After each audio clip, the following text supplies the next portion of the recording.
Next we have fluctuating dividend. तो fluctuating dividend कौन सा होता है? फ्लक्चुएट करना मतलब अप्स एंड डाउन, इसमें चेंजेस होते रहना, वेरिएशंस होते रहना। तो equity shares do not have a fixed rate of dividend. वो इसका मतलब वही होता है कि उसमें फ्लक्चुएशंस चलते रहते हैं, कम या ज्यादा चलते रहता है ये। The rate of dividend depends upon the amount of profit earn by the company. Company ने कितना प्रॉफिट अर्न किया उसके ऊपर डिपेंड करता है।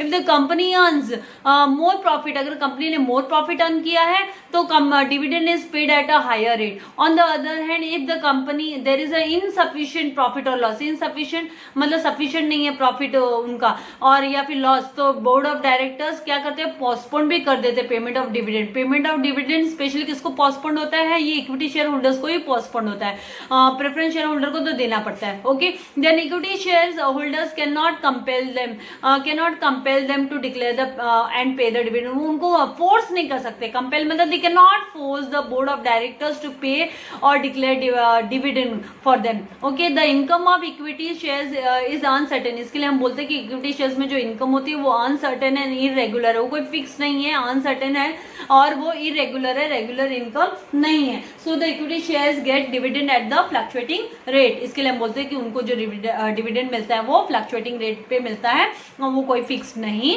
होता है। Then the next is what rights. Now talking about the rights of the equity share holders की इक्विटी शेयर होल्डर्स के राइट्स क्या होते हैं? तो equity share holders enjoy certain rights. Vote to right, पहला उनका राइट है कि वो वोट कर सकते हैं। तो it is basic right of equity share holders through which they elect directors को इलेक्ट करते हैं।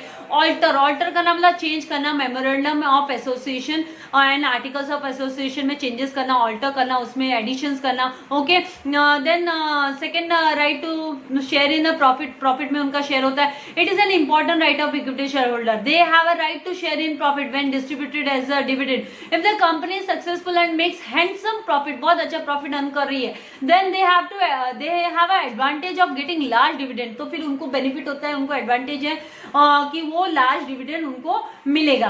Then the next comes to the right to inspect books. Right to inspect book मतलब चेक करने के लिए उनको मौका मिलता है। बुक्स ऑफ अकाउंट्स वो लोग चेक करते सकते हैं कंपनी के। तो equity share holders have a right to inspect statutory books of their company. Company के जो अकाउंट्स के बुक्स है वो उनको चेक कर सकते हैं, उनका फाइंड आउट कर सकते हैं कि सब बराबर है ना करके। Then the right to transfer shares. यहाँ पे equity share holder enjoy the right to transfer of shares as per the procedure laid down in the articles of association में जो प्रोसीजर दिया हुआ है उसके अकॉर्डिंग स्टेप्स दिए हुए, हम लोग आगे इसके बारे में डिटेल में स्टडी करेंगे। वो उसके अकॉर्डिंगली वो है ना अपने शेयर्स को भी ट्रांसफर कर सकते हैं, मतलब वो अपनी ओनरशिप को ट्रांसफर कर सकते हैं, दूसरे के नाम शेयर्स कर सकते हैं। अभी यहाँ पे ये जो इंस्पेक्ट बुक्स की बात आई ना माय डियर स्टूडेंट्स, जो है ना कोई कंपनी के इक्विटी शेयर होल्डर्स अगर कोई होते हैं तो उनके यहाँ पे पूरा at the end of the year है ना बुक्स ऑफ अकाउंट्स उनके घर पे भी आता है, बुकलेट आता है पूरा, उसमें पूरा बैलेंस शीट कंपनी ने कितना अर्न किया, उसकी प्रोग्रेस क्या है, परफॉर्मेंस क्या है, ये सब आता है in actual in reality. Every share holder get the copy of the books. Okay, books of accounts. ना fourth one is no preferential right. ये तो हम पहले ही बात कर चुके हैं, हम उसकी मीनिंग से भी हमको पता चल गया, डेफिनेशन से पता चल गया कि कोई प्रेफरेंशियल राइट नहीं है उनको। मतलब equity share holders do not enjoy preferential right in respect of payment of dividend. खाली पेमेंट ऑफ डिविडेंड में उनको कोई प्रेफरेंशियल राइट नहीं है, वो उनको प्रायोरिटी नहीं मिलती है। They are paid dividend only after the dividend on preference shares has been paid. जब है ना प्रेफरेंस शेयर होल्डर्स को डिविडेंड दे दिया जाता है उसके बाद ही उनको डिविडेंड मिलता है। सिमिलरली ये वाइंड अप के टाइम पे भी यही बात है कि similarly at the time of winding up of the company the equity share holders are paid last. मतलब उनको सबसे लास्ट में कुछ बच गया तो वो उनको उनके रेशियो के हिसाब से बांट दिया जाता है। Further if no surplus amount is available, अगर कोई भी सरप्लस अमाउंट अवेलेबल नहीं है तो equity share holders will not get anything, उनको कुछ मिलेगा भी नहीं, फिर वो नल रह जाएंगे, null, they will not get anything else. Next यहाँ पे आता है कंट्रोलिंग पावर। कंट्रोलिंग पावर की अगर हम बात करते हैं तो यहाँ पे the control of a company is vested in the equity share holders. मतलब उनके हाथों में होता है, इक्विटी शेयर होल्डर के हाथों में कंट्रोल होता है। कैसे? क्योंकि ये रियल मास्टर्स होते हैं, share holders are real masters of the company. They are often described as the real masters of the company. It is because they enjoy exclusive voting right होता है उनके हाथ में। The act provides the right to cast vote in proportion to share holding। उनके जितने share holding है, कहने का मतलब 10 रुपए का एक शेयर और किसी ने 100 शेयर खरीदे कंपनी के तो वो 100 वोटिंग कर सकता है। 100, तो according to the right to the cast vote in proportion, वो अपने है ना शेयर्स, जितने नंबर ऑफ शेयर्स है उसके प्रोपोर्शन के हिसाब से भी वो वो वोटिंग कर सकते हैं। They can exercise their voting right by proxies. Proxies मतलब जैसे आपके क्लास में अगर टीचर एब्सेंट है तो कैसे proxy teacher, another teacher comes and take the class, the same way अगर वोटिंग राइट के लिए वो अपना रिप्रेजेंटेटिव भी प्रेजेंट कर सकते हैं, भेज सकते हैं without even attending meeting in person. वो खुद मीटिंग में ना जाके अपना रिप्रेजेंटेटिव वहां पे भेज सकते हैं और अपना वोटिंग राइट करवा सकते हैं ना, यूज कर सकते हैं। By exercising voting right they can participate in the management and affairs of the company. Company के डे टू डे मतलब मैनेजमेंट वर्क में वो अपना कॉन्ट्रीब्यूशन दे सकते हैं, पार्टिसिपेट कर सकते हैं। They elect their representative called board of directors, वो इलेक्ट करते हैं। Directors of management of the company, वो कौन इलेक्ट करते हैं? ये शेयर होल्डर्स ही इलेक्ट करते हैं। They are allowed to vote on all matters, वो सारे के सारे मैटर्स पे उनको अलाउ है discussed at the general meeting. General meeting में जितने भी मैटर्स डिस्कस हुए हैं उन सब में वो वोटिंग दे सकते हैं। दस the equity share holders enjoy control over the company. इसके लिए इक्विटी शेयर, ये आपको है ना इसमें गिव रीजन में भी आ सकता है, ये आपको चाहिए तो इसमें ट्रू एंड फॉल्स में भी आ सकता है और आपको पूछ सकता है कि कंट्रोलिंग पावर है कि नहीं है उनके हाथ में, तो आपको अकॉर्डिंगली आंसर लिखना है। नाउ द रिस्क की बात करें तो इक्विटी शेयर होल्डर्स आप bear maximum risk in the company, ज्यादा से ज्यादा रिस्क बेयर करते हो। They are described as shock absorbers, उसको हम डिस्क्राइब, उनको देखो एक तो हमने रियल ओनर्स नाम दिया था और इनका शॉक एब्जॉर्बर्स भी बोल सकते हैं। उनको धक्का लग सकता है, फाइनेंशियल क्राइसिस उनके लिए खड़ा हो सकता है। When company as a financial crisis, तो उनको भी धक्का लग सकता है, शॉक लग सकता है, because they will not be paid anything else. If the company of the income of the company falls, the rate of dividend also comes down. Due to this market value of equity shares comes down resulting into capital loss. उसकी वजह से फिर capital long term capital loss हो जाता है equity share holders को। Thus equity share holders are main risk takers, इसके लिए वो मेन रिस्क टेकर्स भी के नाम से भी जाने जाते हैं। नाउ रेसिडुअल क्लेमेंट, अभी यहाँ पे equity share holders are the residual claimants to all earnings after expenses. सारे के सारे एक्सपेंसेस कंपनी पे ऑफ करने के बाद में, टैक्सेस पे ऑफ करने के बाद में, प्रेफरेंस शेयर होल्डर को भी डिविडेंड देने के बाद में लास्ट में जो बचता है रेसिडुअल क्लेमेंट होते हैं वो। रेसिडुअल क्लेम कैन, बचा कुचा claim means the last claim on the earnings of the company, they can ask for it. Now although equity shareholders come last, वो लास्ट में आते हैं, they have advantage of receiving entire earnings that is left over। जो बचा अगर है ना उनको लास्ट में मिलता है, तो कभी कभी ऐसे भी होता है कि वो ज्यादा अर्न करते हैं प्रेफरेंस शेयर होल्डर से एंड डिबेंचर होल्डर से। No charge on assets, now the equity share holder shares do not create any charge over assets. वो कंपनी की कोई एसेट्स पे चार्ज नहीं कर सकते। इसका मतलब क्या, तो कंपनी गिरवी नहीं रखती इनके अगेंस्ट। इनसे जब फंड लेती है इक्विटी शेयर होल्डर से, फंड कलेक्ट करती है, कैपिटल कलेक्ट करती है, तो वो कोई अपना एसेट्स गिरवी नहीं रखती है कि हाँ आपको इसके अगेंस्ट है ना मैं ये एसेट दिखा रहा हूँ, अगर मैं पेमेंट नहीं कर पाया तो आप ये ले सकते हो। ऐसा नहीं होता है। ये खाली कब होता है, ये इसका मतलब होता है, देखो चार्ज ऑन एसेट्स यहाँ पे मीनिंग भी दिया कि मीन्स एन इंटरेस्ट और a lien created on assets of the company in favor of creditors. In case company fails to pay the debt, the creditors can claim it from the company's assets. Company के assets बेच के भी वो receive कर लेते हैं, अपना पैसा वसूल कर लेते हैं। तो ये केस इसमें नहीं होता है, इक्विटी शेयर होल्डर के उसमें नहीं होता है, इक्विटी शेयर्स को कोई चार्ज नहीं मिलता है। ना बोनस इशू क्या होता है, बोनस इशू बोले तो गिफ्ट हो गया एक तरीके से।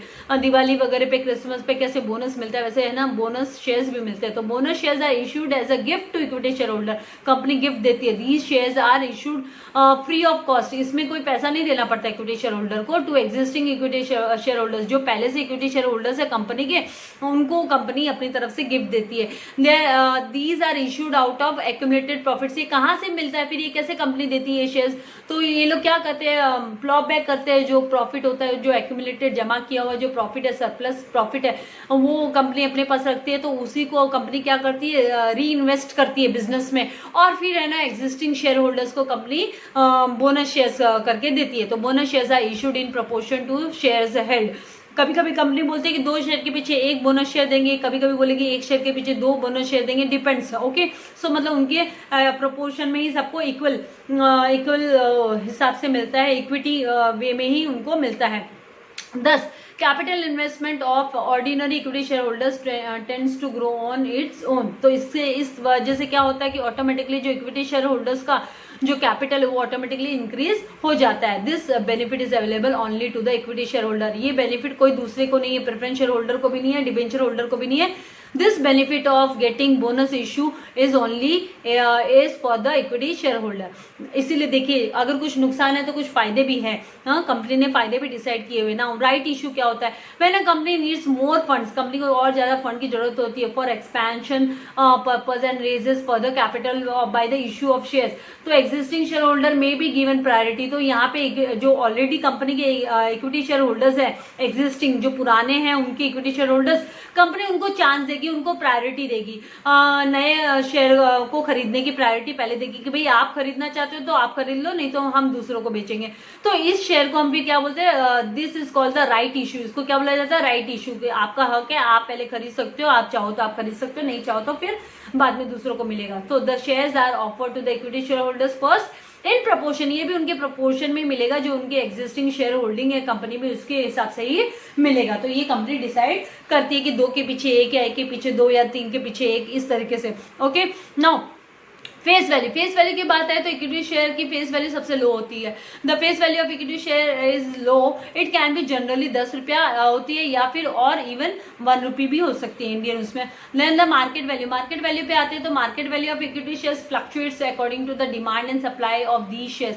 मार्केट में जो डेली ट्रेडिंग होती है बीएसई स्टॉक एक्सचेंज में, national stock exchange, right, Bombay stock exchange में, ट्रेडिंग के ऊपर डिपेंड करता है कि वहां पे ना कितना, अगर मार्केट में सप्लाई ज्यादा है शेयर्स का, मतलब है ना खरीदार नहीं है लेकिन है ना शेयर्स की सप्लाई हो रही है, तो उस टाइम पे उसकी रेट वैल्यू गिर जाएगी शेयर्स की। और अगर है ना डिमांड ज्यादा है तो मतलब शेयर्स की वैल्यू बढ़ जाएगी, तो मार्केट वैल्यू उस तरीके से बढ़ती है। तो द डिमांड एंड सप्लाई का जो मार्केट फोर्सेस है वो डिसाइड करती है उसकी शेयर की मार्केट वैल्यू को। तो the demand and supply of equity shares depends on the profits earn and dividend declare. Dividend कितना डिक्लेयर हुआ है, प्रॉफिट कितना अर्न हुआ, उसके हिसाब से होता है। When the company earns huge profit, market value of the share increase. Obviously अगर कंपनी का परफॉर्मेंस, इट इज अंडरस्टूड ना, when the company's performance is good then obviously उसके जो शेयर्स की वैल्यू होगी वो मार्केट में हाई होगी। on the other hand when it occurs loss, incurs loss, अगर लॉस कर रही है, बेयर कर रही है, तो the market value will get decrease.